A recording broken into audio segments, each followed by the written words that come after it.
चंदखेडा येथील शेतकरी योगेंद्र जगतसिंग पाटील दुपारी शेळी चारत असताना अचानक बिबट्याने एका शेळीवरती हल्ला केल्यानंतर माझ्या ते लक्षात आलेलं नाही. मी घरी गेलो.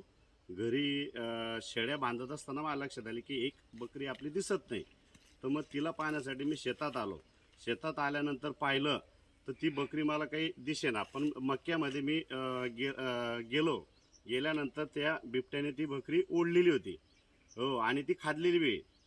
तर फॉरेस्ट डिपार्टमेंटला सोनार मॅडम यांना फोन केला. त्यांनी कर्मचारी पाठवले. तर त्या कर्मचाऱ्यांनी असं सांगितलं की हा बिबट्याचे पाऊल दिसत आहे, ते इथं बिबट्या आहे. आणि साहेब तिथं पंचनामा करत असताना बिबट्याचा आवाज आला. तर साहेबांनी आम्हाला घटना स्थळापासून तात्काळ बाहेर पाठवलं. त्यांचं म्हणणं असं झालं की इथं बिबट्या आहे, तुम्ही लवकरात लवकर इथून निघा. हो, आणि सतर्क राहण्याचा इशारा दिला.